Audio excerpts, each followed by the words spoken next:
ফেসিবাদের আস্তানা এই বাংলায় হবে না,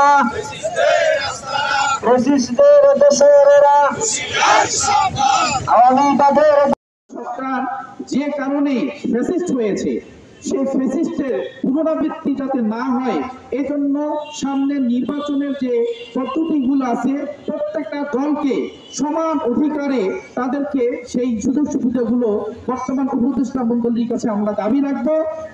তারা যেন প্রত্যেকটা দলের সমান অধিকার দিয়ে তাদেরকে প্রচারণা, তাদেরকে প্রশাসনিক সাপোর্ট, তাদেরকে জনগণের সঙ্গে কাঁধে কাঁধ মিলে কাজ করার জন্য যেন সুযোগ সুবিধা আমাদেরকে তৈরি করা হয়। এক চোখে যেন কোনো দলকে না দেখা হয়, যেন পরাশক্তি বা অন্য কোনো ইশারায়, শক্তির ইশারায়, অন্য কোনো ব্যক্তির ইশারায় অন্যান্য কিছু দলকে সাইড করে এক পেশে হয়ে যেন বর্তমান উপদেষ্টারা কোনো কাজ না করে, এই দাবি রেখে আমি আমাদের রংপুরের এই আজকে সভা সমাপ্তি ঘোষণা করছি। আমরা সংক্ষিপ্ত দোয়া করব যেন দেশের শান্তি সমৃদ্ধ শান্তি যেন বজায় থাকে, এই জন্য সবাই আমরা একটু দোয়া করব। দৃশ্যমান করতে হবে, ঐক্যবদ্ধ প্ল্যাটফর্ম করে আমাদের ইসলাম সবার শান্তি সুনিশ্চিত করতে পারে, ইসলাম সবার অধিকার সুনিশ্চিত করতে পারে, ইসলাম সবার অধিকারের জন্য, সবার শান্তির জন্য, প্রত্যেকটা সেক্টরে প্রত্যেকটা ব্যক্তির শান্তি নিরাপত্তার জন্য ইসলামকে আমাদেরকে বাস্তবায়ন করতে হবে।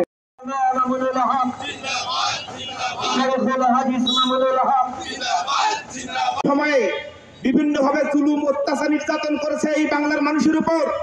আগামীতে যে নির্বাচন হবে, এক ফ্যাসিস্টকে আমরা বিদায় করেছি, আর এক ফ্যাসিস্টকে জায়গা দেওয়ার জন্য নয়। এই জন্য আমাদেরকে সতর্ক থাকতে হবে এবং আমাদেরকে এখন থেকে ঐক্য গ্রহণ করতে হবে। সমস্ত ইসলামী দল মিলে এক লেভেলে এসে আমাদেরকে এই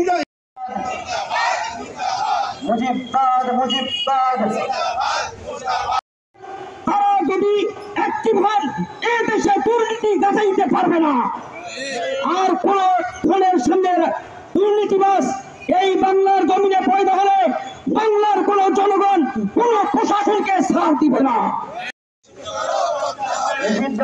করতে হবে স্বৈরাচারের দেশেরা, স্বৈরাচারের দেশেরা, ফেসিবাদের দেশেরা, ফ্যাসিস্টদের মান করতে হবে। জুলাই গণহত্যার বিচার দৃশ্যমান করতে হবে। 14 দলের